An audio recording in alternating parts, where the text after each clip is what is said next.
हमारी ज़िंदगी में ना दोस्तों की वैल्यू बहुत है, लेकिन ऐसे दोस्त नहीं होने चाहिए ज़िंदगी में जो कि बाकी लोगों की वैल्यू बिल्कुल ही ख़त्म कर दें और उनके अलावा पूरी दुनिया में कुछ दिखे ही नहीं।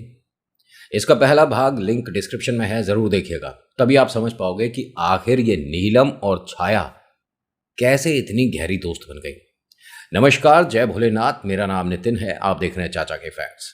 यहाँ से हम वो कहानियाँ डिस्कस करते हैं, वो मैं कहानियाँ सुनाता हूँ जो आप ही लोग मुझे भेजते हो। अगर आपके पास कोई अपना अनुभव है तो please let me know, message करिए मुझे फेसबुक, व्हाट्सएप, इंस्टा, कमेंट कहीं भी जहाँ आपका मन करता है। व्हाट्सएप पे प्लीज़ कॉल नहीं, अटेंड नहीं हो पाती है, बात नहीं हो पाती है, बट हाँ इंस्टा इज़ देयर, आप मुझे कॉल कर सकते हो, बहुत सारी बातें कर सकते हो। अभी फ़िलहाल चैनल का इंट्रो, उसके बाद आकर मिलवाता हूँ एक ऐसे कहानी के किरदार से जिनको अपनी दोस्त के अलावा पूरी दुनिया से कोई मतलब नहीं। अभी इंट्रो, फिर शुरू करता हूँ, कहीं मत जाइएगा, पूरी कहानी सुनिएगा। हर हर महादेव।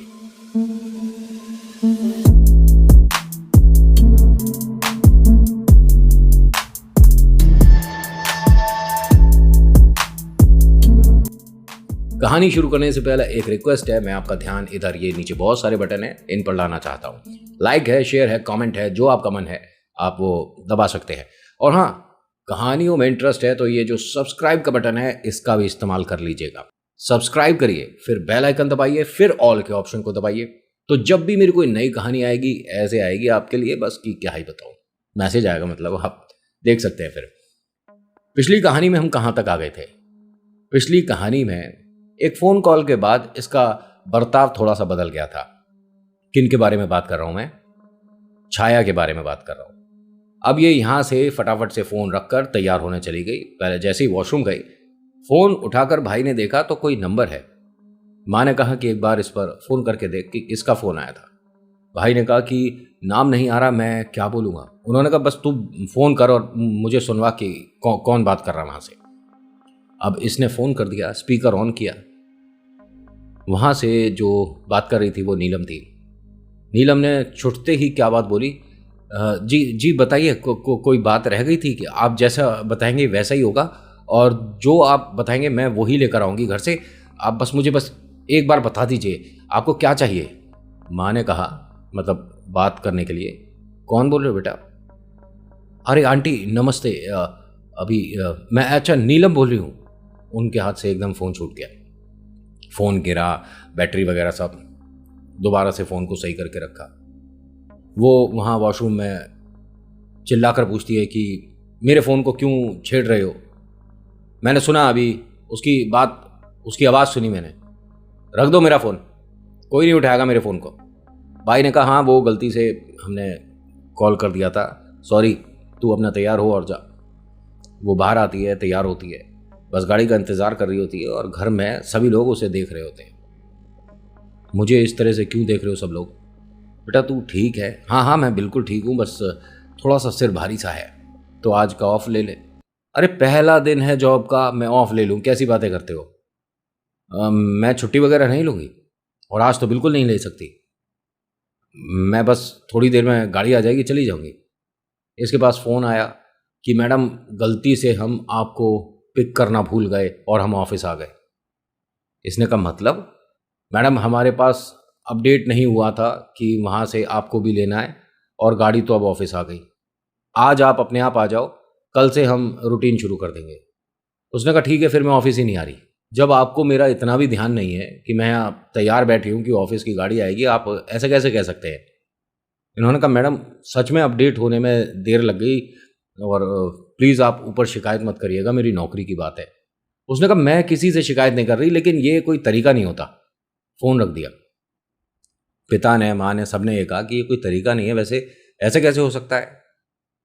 भाई ने कहा कि भाई हो जाता है, ऑफिस है, स्टाफ है, कभी कभी अपडेट नहीं किया होगा, इतनी बात को हाइट क्या हो गया?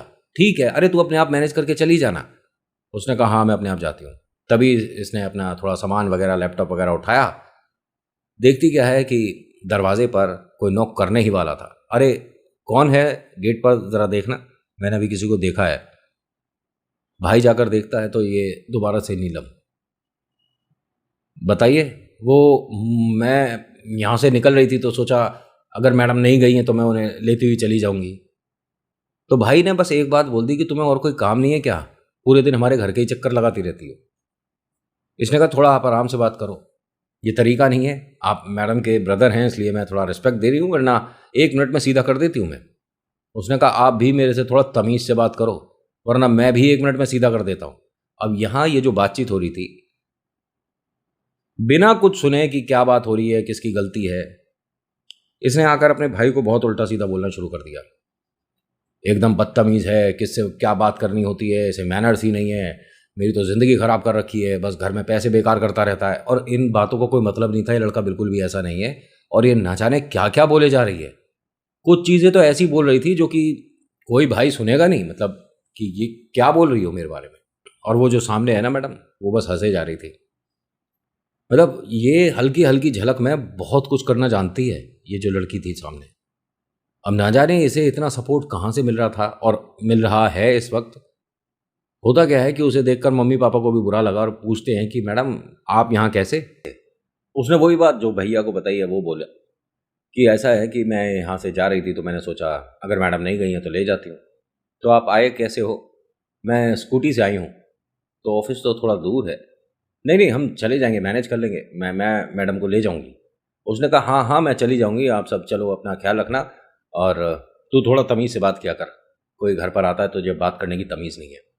देखिए आपको अपने भाई से कुछ भी कहना हो लेकिन सामने देख तो लो, उससे कितनी गहरी दोस्ती है, कितने दिन से जानती हो, और भाई को कितने दिन से जानती हो। थोड़ा उसका मान सम्मान रखना चाहिए था। लेकिन जब दिमाग पर कुछ और चल रहा हो ना, और जब किसी ने अपना असर कर दिया हो, तो सामने कौन है कोई फ़र्क नहीं पड़ता। रिश्तेदारी तो बहुत दूर की बात है, इंसान नहीं पहचान सकते। होता क्या है, ये उसके पीछे स्कूटी पे बैठी और चली गई। भाई को बड़ा अजीब लगा ये सब सुनने के बाद ना, थोड़ा मन खराब सा हो गया था। बस ये ऑफिस के लिए आज लेट तो हो ही चुका था। अपना सामान उठाता है, अपना बाइक निकाली और जाने लगता है। मम्मी पापा ने कहा देख, मन खराब करके बिल्कुल ड्राइव नहीं करनी चाहिए, चाहे तो तू थोड़ी देर रुक जा। उसने कहा मैं वैसे ही लेट हो गया हूँ, और दीदी ने आज तक मेरे से इस तरह से बात नहीं करी है जैसी उसकी दोस्त ने बात करी है।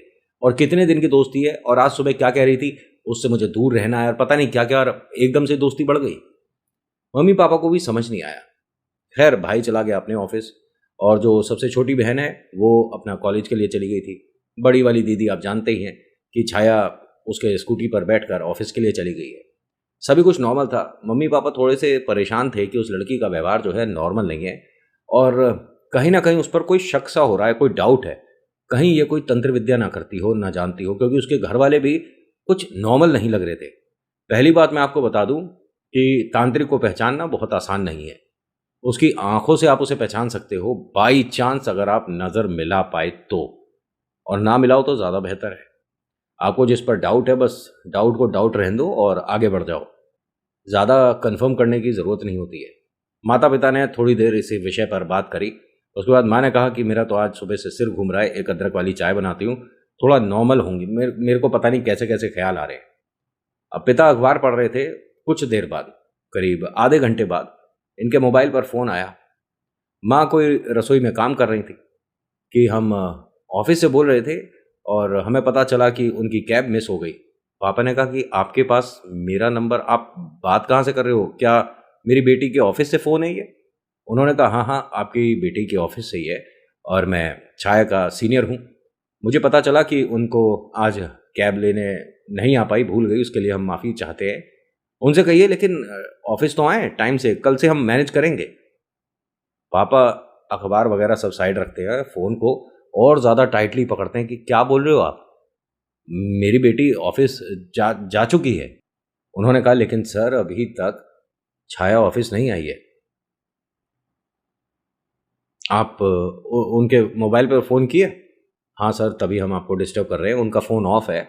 तो हमें बड़ा अजीब लगा, पहले तो हम नहीं करना चाहते थे, लेकिन फर्स्ट डे है, यहाँ पर सब लोग उनके स्वागत के लिए थे और एक अच्छा वेलकम होता, लेकिन सब कुछ लेट हो रहा है सर, एक बार बात करवा देंगे? उन्होंने कहा वो ऑफिस के लिए जा चुकी है। अच्छा ठीक, कितनी देर हो गई? उन्होंने कहा देर तो काफ़ी हो गई है, पहुँच जाना चाहिए था ऑफिस तक। और फ़ोन ऑफ क्यों आ रहा है? हो सकता है सर बैटरी डाउन हो गई हो और वो आ जाएंगी। चलिए थैंक यू, आपने समय दिया। माँ ने पूछा कि किसका फ़ोन था, क्या हुआ? जैसे ही इन्होंने ये सारी बातें बताई, इन्होंने तुरंत अपने बेटे को फ़ोन कर दिया कि बेटा एक काम कर, ऑफिस से छुट्टी लेकर तू बस घर आ जा। उसने कहा हुआ क्या है माँ, सब कुछ ठीक है? नहीं बेटा, कुछ भी ठीक नहीं है, और तेरी दीदी ना ऑफिस नहीं पहुंची है। ऑफिस नहीं पहुंची है? मतलब तो कहाँ कहाँ चली गई? मुझे नहीं पता, बस तू हमारी मदद के लिए आ सकता है। उसने कहा कि ठीक है, बिल्कुल आ रहा हूँ। दीदी ऑफिस नहीं पहुंची है, और आप निश्चिंत रहो, मैं बस तुरंत निकल रहा हूँ। तेरे को ऑफिस में कोई दिक्कत तो नहीं होगी कहीं? अरे जॉब पर बात आएगी, निकाल देंगे, बहन से बढ़कर थोड़ी ना है, मैं आ रहा हूँ। उसने बस इतना बोला, और ये 15-20 मिनट के अंदर घर पहुंचा। घर पहुंचने के बाद इसे सारी बातें बताई गई। इसने कहा आप नंबर देना जरा जहाँ से फ़ोन आया था। इसने तुरंत उस पर फ़ोन किया और पूछा क्या अभी वो पहुंच गई हैं ऑफिस? मैं उनका ब्रदर बोल रहा हूँ। उन्होंने कहा नहीं सर, अभी तक तो नहीं आई हैं। एकदम इसके दिमाग में एक ख्याल आ गया।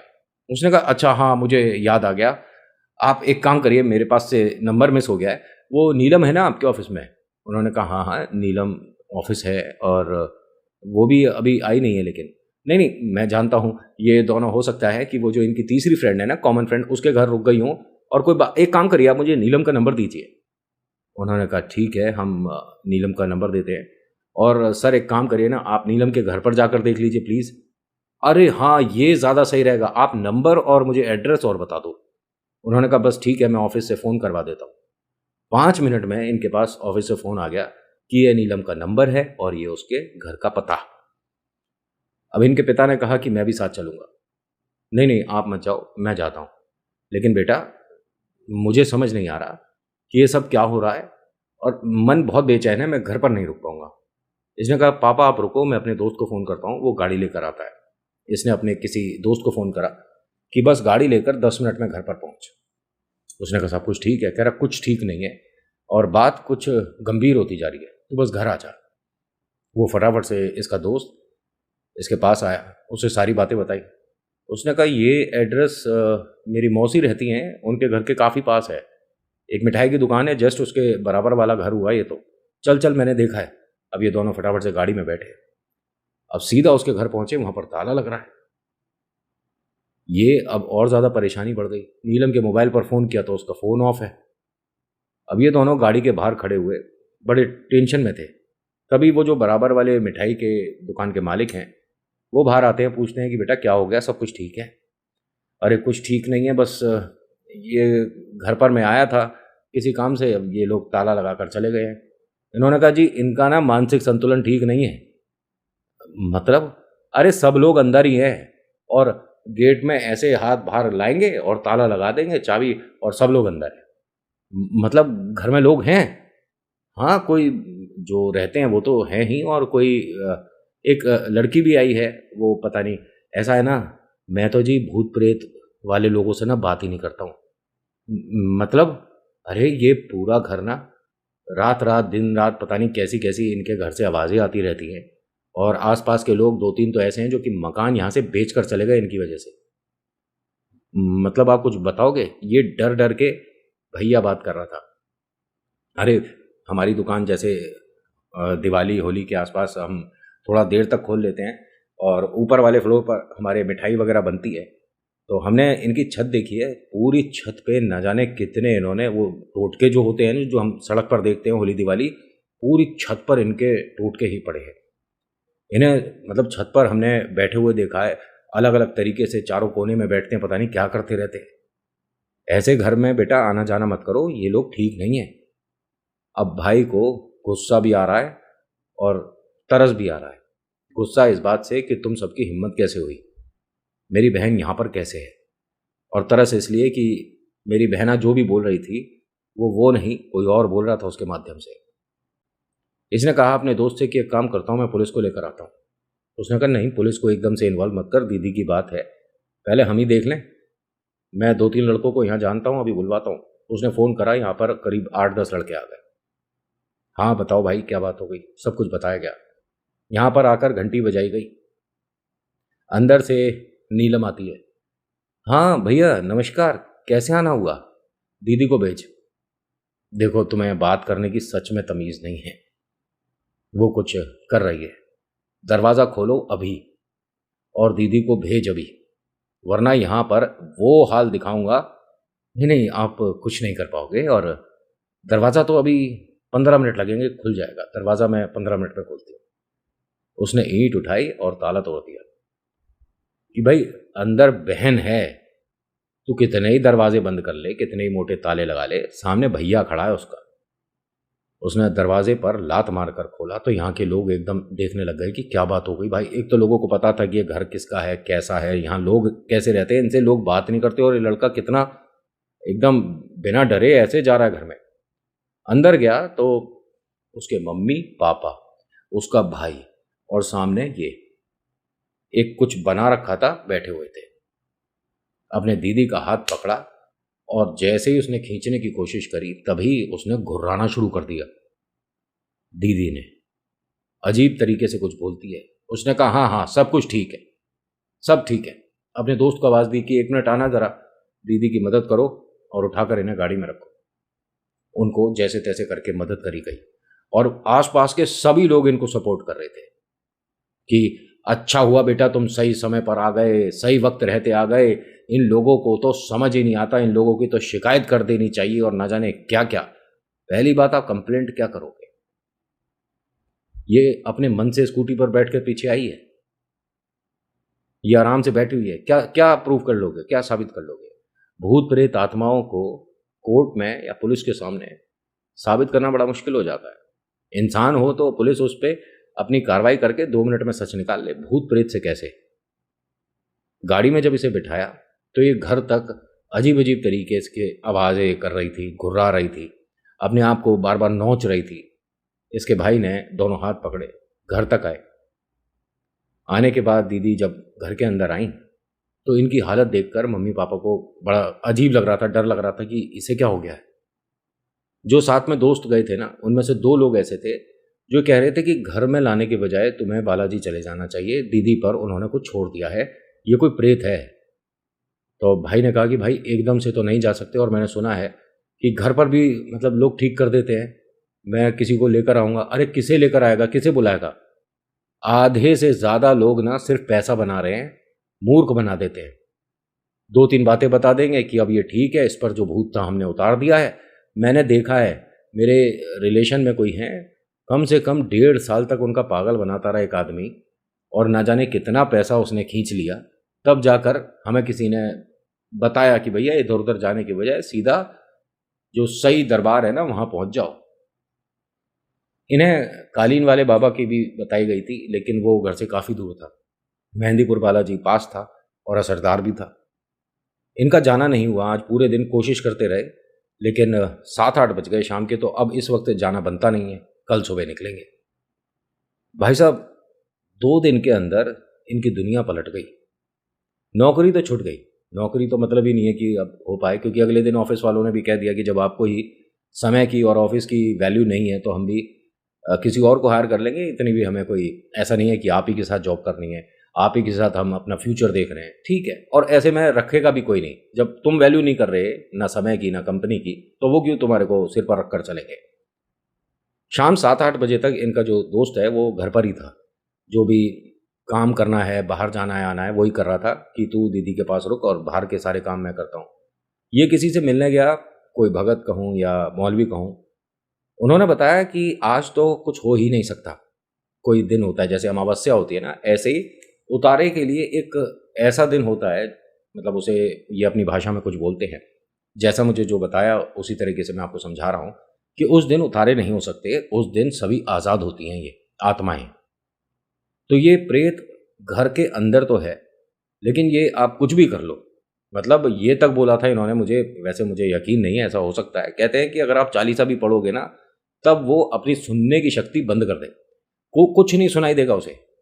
ये जो छाया है ना, इसके सामने हनुमान चालीसा भी पढ़ोगे ना तो उसे सुनाई नहीं देगी। कैसे भी पढ़ लो, कुछ भी कर लो, क्योंकि आज खास दिन है जिस दिन इन्होंने चुना, या ये कह सकता हूँ कि सिर्फ एक इत्तेफाक था, कोइंसिडेंस, कि आज ही के दिन इसका ऊपर इस तरह की हरकतें करी गई। भाई को समझ नहीं आ रहा था कि मैं करूं तो क्या करूं। तभी नीलम का फ़ोन आया। भाई ने उसका फ़ोन उठाया और कहा कि बताइए, कोई बात रह गई है क्या? उसने कहा हाँ, मैंने सोचा कि तुम्हें बता दूं कि 2-1 दिन में इसकी शादी है, तो अच्छे से मतलब इसका ख्याल रखना। भाई ने कहा शादी है? किसकी शादी है? अरे मतलब तुम्हारी बहना की शादी है, और हाँ तो हो ही जाएगी, कल लड़के वाले आएंगे देखने। ऐसा है, दोबारा मेरी बहन को फ़ोन मत कर दियो। मैं अभी तक तो तमीज़ से ही बात कर रहा था। बदतमीज़ी से बात करना ना, ऐसा नहीं है कि मुझे नहीं आता, बस वैल्यू कर रहा हूँ तो इस वजह से कि तुम लड़की हो। अभी होता ना कोई लड़का तो सिखा देता मैं दो बातें कैसे होती हैं। अरे तू फिर से गुस्सा गुस्सी कर रहा है, बेकार की बातें कर रहा है। तेरी छोटी बहना कहाँ है? इसने कहा कि तुझे उससे क्या मतलब है, जो बात करनी है मुझसे कर। नहीं नहीं, देख, परसों उसकी शादी है तो उसकी छोटी बहन से हमें बात करने दे। कल जब लड़के वाले आएंगे तो अगर तू चाहे तो दोनों बहनों की शादी हो सकती है। तो ये लड़का ना, मतलब गुस्से में ज़्यादा आ रहा था, तभी छोटी बहन आई और कहती है कि क्या हुआ है, मुझे बात करने दे। उसने फ़ोन लिया और कहा कि देखिए, हम आपको बड़े प्यार से बोल रहे हैं, आराम से बोल रहे हैं कि यहाँ आप फ़ोन करना बंद कर दो, दीदी से आपका कोई मतलब नहीं है। नहीं नहीं, मेरा क्यों मतलब नहीं है? लड़के वालों के साथ मैं भी आऊँगी ना कल सुबह 11 बजे तक, हम सब आ जाएंगे। और हाँ देखिए, मतलब आप सिर्फ मिठाई रखिएगा और दूध रखिएगा, इसके अलावा कुछ नहीं, और ज़्यादा फॉर्मेलिटी करने की ज़रूरत नहीं है। लड़के ने कहा कि स्पीकर पे बात हो रही थी, इससे बोल दे कि घर में अंदर आने नहीं देंगे हम। चलिए ये तो हम कल देखेंगे, ऐसा बोलकर उसने फ़ोन रख दिया।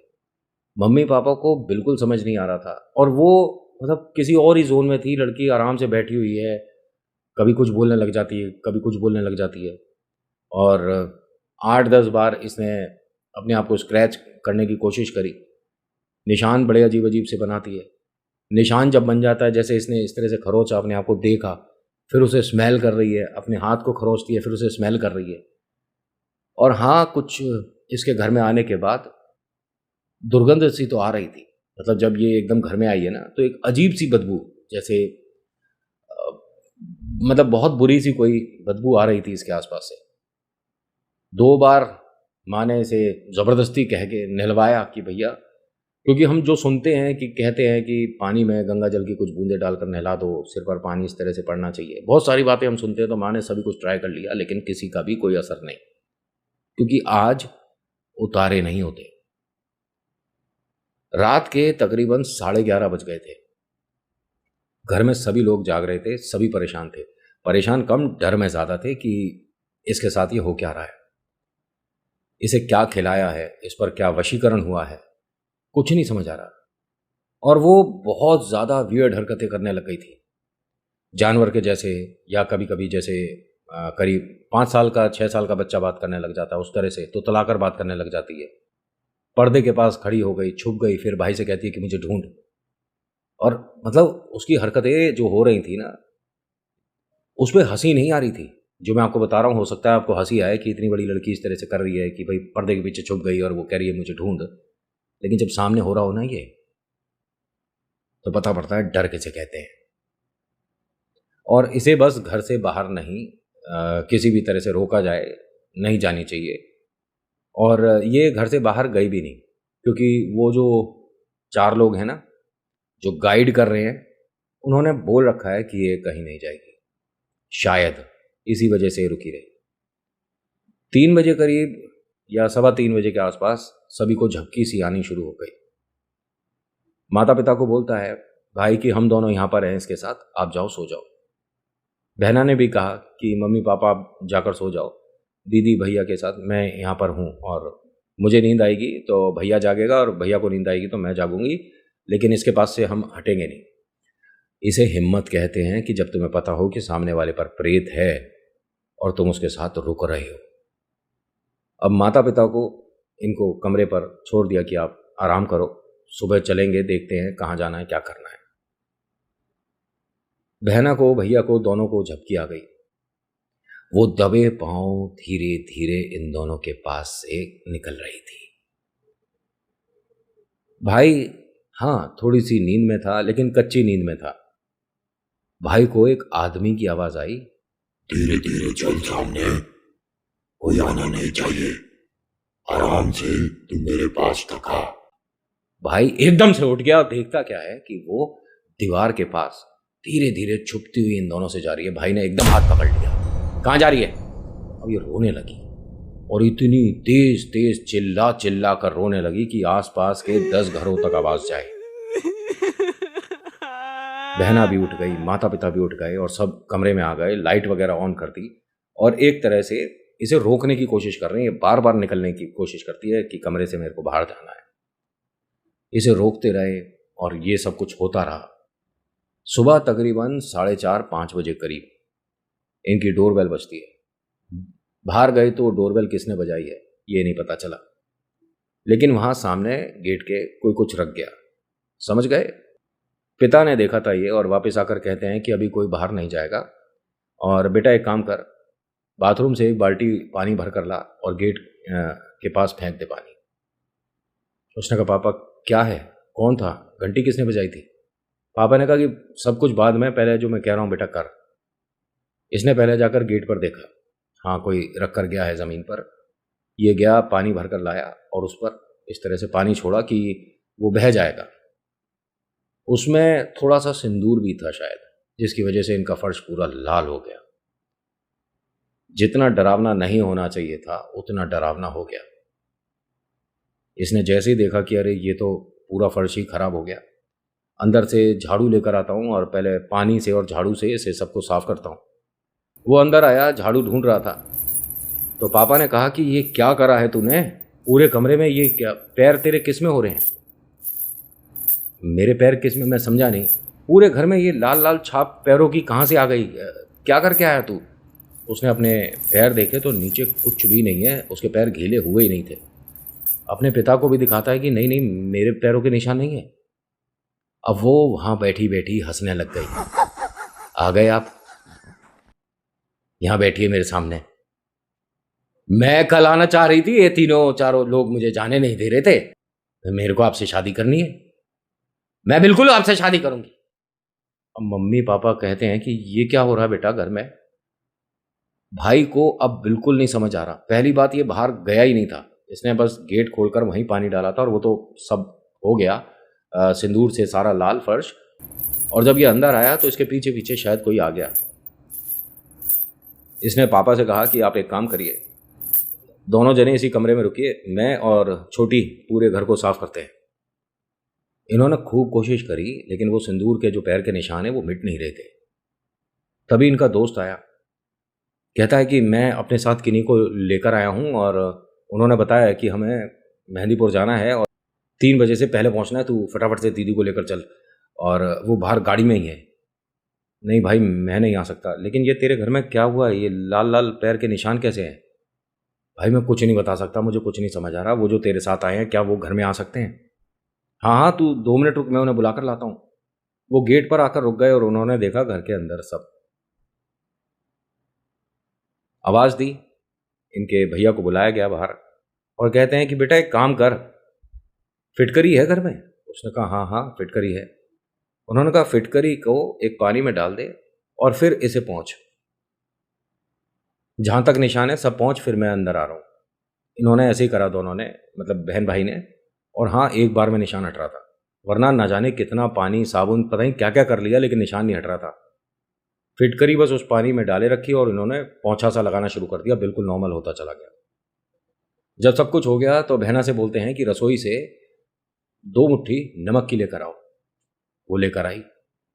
उन्होंने कहा कि बस मेरे हाथ में रख दो इसे और अभी मैं यही नमक तुम्हें वापस दूंगा, दीदी के ऊपर से 7 बार घुमाकर वापस मुझे दे देना।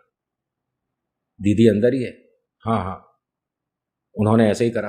वो अंदर गई, अपनी दीदी के सिर पर से जब इस तरह से नमक उतार रही थी, ये हंसने लगी और हंसते हंसते बोलती है कि कौन आया है? मेरी तो अभी थोड़ी देर बाद शादी है, मैं अभी कहीं नहीं जाऊंगी, आप यहीं बैठिएगा। कुछ ऐसा सा पता नहीं अजीब अजीब चीज़ें बोल रही थी। वो बाहर आई और इन सभी के घर में जितने भी लोग हैं ना, सभी की आंखों में आंसू हैं कि हम जो ये देख रहे हैं इस पे भरोसा करना आसान नहीं है। बाहर आती है, जब इसने पंडित जी के हाथों पर नमक छोड़ा है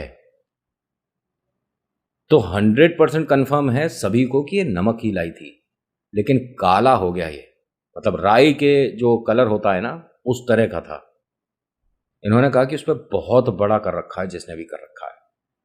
और अभी मैं इसे लेकर नहीं जा सकता क्योंकि इसमें हल्की हल्की उसकी झलक आ रही है। अगर हम इसे लेकर गए तो बीच में कुछ भी हो सकता है। मैं क्या आपके घर में अंदर आ सकता हूँ? सभी ने हाथ जोड़े कि बिल्कुल आओ आप। अभी अंदर आते हैं। जिनके साथ आए थे, मतलब दोस्त का जो भाई है, उससे कहते हैं कि बेटा बाजार से कुछ चीज़ें लेकर आनी है तुझे फटाफट से, ज़्यादा टाइम नहीं है। और हाँ, अभी इस घर में कोई आने वाला है। बस अपनी दीदी की जो बातें हैं ना, जो वो कर रही है, जो बोल रही है, वो सुनते रहो और देखते रहो। निश्चिंत रहो, घर में मैं हूँ, कृपा है बाबा की, कुछ होने नहीं दूंगा। सभी को जब ऐसा विश्वास सा हुआ तो उसे एकदम फ्री छोड़ दिया गया कि दीदी जो कर रही है। वो पहले वॉशरूम गई, अपना नहा कर आई, बाहर तैयार होना शुरू होती है। उसने माँ की एक लाल साड़ी पहनी, बड़ी सुंदर हो रही है। मतलब वास्तव में ऐसा लग रहा था देखकर कि वो दुल्हन है। तैयार होकर सोफे पे सामने आकर बैठ गई। इस तरफ वो पंडित जी बैठे हुए थे। पंडित जी को देखकर एक तरह से चेहरा नीचे करती है। पंडित जी ने भी रिस्पेक्टफुली, नाम क्या बेटा आपका? तो ये हंसी तो एक आदमी की आवाज आई।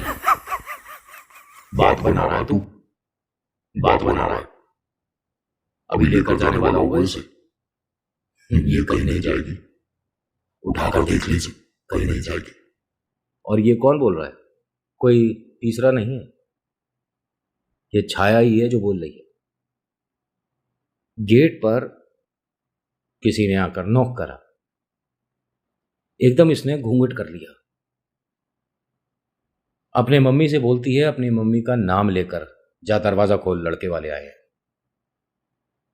अब माँ ने जब बाहर जाकर देखा तो ये नीलम, इसका भाई,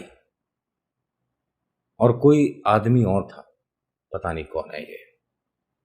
आंटी नमस्ते, बैठिए। और कैसे हो सब लोग?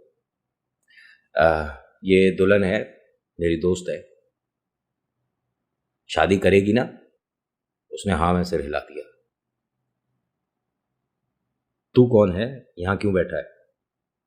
पंडित जी को देखकर बोली वो। पंडित जी ने कहा कि बस मैं इस घर का ही सदस्य हूं, ये मेरी भतीजी लगती है, और अगर कोई लड़के वाले आते हैं देखने तो चाचा, ताऊ, मौसा बैठ सकता है ना घर में। मुझे पता है तू कौन है, यहां से अभी चला जा, तेरे को ज्यादा टाइम नहीं मिलेगा, तू बस यहां से चला जा। पंडित जी ने कहा कि ठीक है, अगर ऐसी बात रही तो या तो आज शादी ही हो जाएगी या आज मेरी विद्या हार जाएगी।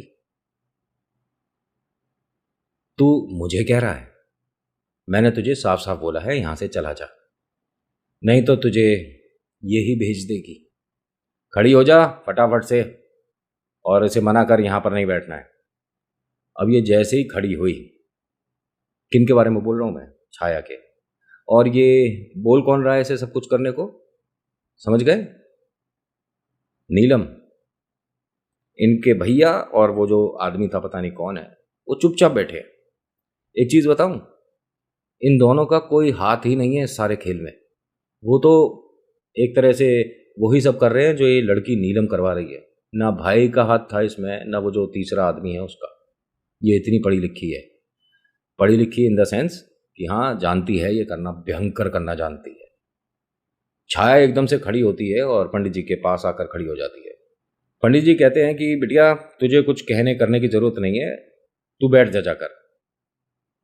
उसने कहा वो तो बैठी हुई है, ये तो मैं हूं जो तुझसे बात करने आया हूं। और ये आदमी की आवाज थी क्लियर। यहां भाई को, बहना को, उसके दोस्त को, मम्मी पापा को बहुत डर लग रहा है कि भाई प्रॉपर एक आदमी की आवाज आ रही है इस टाइम। वो वहीं बैठी है। मैं तुझे सीधा सीधा कहने आया हूं, यहां से चला जा, और अगर नहीं जाएगा तो तेरे सामने ही शादी होगी।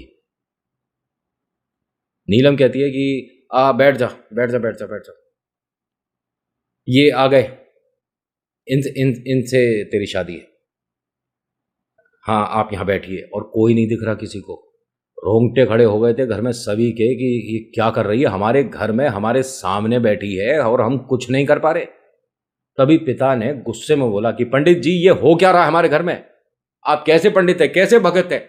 आप पर बिल्कुल भी क्या कोई कृपा नहीं है? पंडित जी ने इशारा करा, बस रुक जाओ। जैसे ही उन्होंने यूं करा ना कि रुक जाओ, तो पंडित जी का चेहरा मतलब हल्का हल्का सा झुलसा झुलसा सा लग रहा था, जैसे झुर्रियां सी पड़ रही हो। ये कह सकते हैं कि वो उसकी बला अपने ऊपर ले रहे थे। ये एकदम से नीलम ने क्या बोला कि इस आदमी को अभी घर से बाहर भेज दो, वरना हो सकता है कि तुम्हारे बेटे के कहीं दिक्कत हो जाए, कुछ परेशानी हो, अभी इसे घर के बाहर कर दो। भाई ने कहा कि अब दिक्कत हो परेशानी हो, मैं तो घर से जाऊंगा नहीं, घर से जाएगी तू, और जाएंगे ये दोनों। ये दोनों जितनी देर बैठे रहे ना, कुछ बोले नहीं, सिर्फ नीलम बोल रही थी। भगत जी क्या कहते हैं कि चल ठीक है, मेरे को जाना ही सही रहेगा, और मैंने कुछ सामान मंगाया था, बस वो सामान आ जाए तो मैं लेकर चला जाऊंगा। अब ये सभी लोग बिल्कुल चुप है, इंतजार कर रहे हैं। आप समझ गए, पंडित जी ने कुछ सामान मंगाया था किसी लड़के से। थोड़ी देर में वो लड़का भी आया, देखता क्या है कि घर में काफ़ी लोग आए हैं। पंडित जी को इशारा करके कहता कि पंडित जी ये मैं सामान लाया था। पंडित जी ने कहा हाँ हाँ लाओ। अब वो जब सामान पकड़ा रहा था तो पंडित जी ने जानबूझ के, अरे इधर से सामान मत दो, यहाँ से सामान दो। जब इधर से सामान ले रहे थे ना, तो उसने जब ऐसे पैकेट पकड़ाया, पॉलिथीन बैग जो भी था, वो गलती से नीलम के सिर के ऊपर से आया। अब जैसे ही आया, या पंडित जी ये चाह रहे थे कि ऐसा कुछ हो जाए, मतलब खुद करना चाहें तो नहीं हो सकता क्योंकि वो सामने बैठी है, और ये तो इत्तेफाक में हो गया। और उस वक्त पंडित जी ने कुछ पढ़ना शुरू कर दिया था। जैसे ही उसके सिर पे से आया ना, और उन्होंने ज़मीन पर रखा, उसमें से नींबू निकाल के एक ज़मीन पर रखा, और पैर से जैसे ही दबाया, ये एकदम खड़ी हो गई नीलम। मैं जा रही हूँ, मैं जा रही हूँ। पंडित जी ने कहा कि नहीं, अभी तो मैंने कुछ शुरू ही नहीं करा था, तुम कुछ बता रही थी, टोटका, मेरे भगवान से ऊपर, पता नहीं क्या क्या और कुछ। मैं जा रही हूँ, उसे छोड़ दे, उसे जाने दे, उसकी कोई गलती नहीं है, इसी से शादी करा रही थी। हाँ उसे छोड़ दे, उसकी कोई गलती नहीं है, मैं जा रही हूँ। अरे आप दोनों चलो यहाँ से। अब ये आई, पंडित जी के पास खड़ी हो गई यहाँ पर छाया, और पंडित जी को मतलब स्क्रैचेस वगैरह सी उसने लगानी शुरू कर दी। भाई ने आकर हाथ पकड़ लिए कि क्या कर रही है तू। मैंने कहा इसे कह दे कि इसे छोड़ दे। पंडित जी ने कहा कि हाँ तू अब कुछ भी बोलती रहे बिटिया, अब तो ये पकड़ में है मेरी। मैंने आपको कुछ नहीं कर रखा, आप जाओ, मैं तो कुछ कर ही नहीं रहा हूँ, मेरे तो हाथ देखो, मैंने आपको पकड़ भी नहीं रखा है, जाओ। बार बार कह रही है कि पैर हटा ले उसके ऊपर से, ये गलत कर रहा है, तू पैर हटा ले उसके ऊपर से। पंडित जी ने कहा कि अभी मैं बताता हूँ कि मैं और क्या कर सकता हूँ। पंडित जी ने कुछ लौंग जो उस पैकेट में जो मंगाई थी, वो उतार कर, मतलब उतारा जानते हो ना, थोड़ा उतारा कर उसके पास ही रख दी। जैसे जैसे वो लौंग रखते जा रहे थे, वैसे वैसे इधर जो गुड़िया है वो नॉर्मल होती जा रही थी। इन्होंने कहा था, मतलब मुझे ये चीज़ बाद में पता चली थी कि जितनी उन्होंने लौंग रखी थी ना, उतनी उम्र थी गुड़िया की। रखने के बाद रुक गए, फिर बोलते हैं कि आपकी बिटिया की उम्र 28 साल है क्या। सभी लोगों ने इशारा करा कि हाँ 28 है, ठीक है, उतनी पूरी हो गई। और यहाँ ये जो लड़की खड़ी है, बस खड़े खड़े कांप रही थी। एक तरह से पंडित जी ने उसे बांध रखा था, मतलब बिना रस्सियों के, कि अभी तुझे दिखाएंगे कि भगवान में और प्रेत में कितना फर्क होता है। तू अपनी प्रेत की शक्ति दिखा रही थी, मैं बालाजी का भगत हूँ, मैं यहाँ पर दिखाऊंगा क्या कर सकता हूँ। और ये जो कर रहे थे, ये अधिकतर तांत्रिक करते हैं, लेकिन मैं तांत्रिक, पंडित, पुरोहित, ब्राह्मण, मौलवी, इन सभी को ये कह सकता हूँ कि जो अच्छा काम कर रहा है वो ईश्वर के एक तरह से रूप है, ठीक है, मदद कर रहा है, लोगों की मदद कर रहा है, तो वो भगवान का रूप है, स्वरूप है। और तांत्रिक सुन के ना डरा मत करो ये सामने वाला तांत्रिक है, ऐसा कुछ भी नहीं है। तांत्रिक आपकी मदद के लिए भी होते हैं, जो तंत्र पढ़ रहा है वो तांत्रिक है। अब उसे आप थोड़ा सा गलत उसमें ले जाते हो तो डर तो लगता ही है ऑफकोर्स, लेकिन ये गलत में नहीं थे। इन्होंने जो करा, उतनी लौंग रखने के बाद ये लड़कियां नॉर्मल हो गई। घूंघट हटाकर एकदम से बड़ा अजीब सा उसे लग रहा था कि ये क्या हो रहा है, ये सब मुझे क्यों पहना रखा है, और ये लड़की मेरे घर में क्या कर रही है। हो गई नॉर्मल। इसने कहा मुझे जाने दे, अब इस पर कुछ नहीं है। पंडित जी ने कहा कि नहीं, अभी तो मुझे और पता करना है कि तू कर क्या रही थी, और तू कितनी ऐसी लड़कियों को रोक चुकी होगी, सीधा सीधा बता, ये लड़की कौन से नंबर पे है। तो इसने कहा कि पहले नंबर पे है, और बस हमने पहली बार ही किया है, और शादी हो जाती तो 111 करानी थी। तू करने ही नहीं दे रहा। मुझे जाने दे, मैं यहाँ से बस इसे छोड़ दे, और वरना मुझे बहुत बुरा लग रहा है। पंडित जी ने वो जो नींबू था जो लौंग के आसपास रखा हुआ था उसे उठाकर अपने हाथ में रखा, जेब से पेन निकाला और पेन उस पर हल्का सा लगाया। वो लड़की वहाँ पर रोने लग गई कि बस मैं जा रही हूँ और मैं यहाँ कभी नहीं आऊँगी, मैं कभी नहीं दिखूंगी, बस तू अब और नहीं, रोक दे इसे यहाँ, और बाहर पानी है, पानी में छोड़ दे इसे। पंडित जी ने कहा पानी में ही छोड़ूंगा, तेरी वजह से मैं इसको परेशान नहीं कर रहा, तू अभी इस घर से निकलेगी।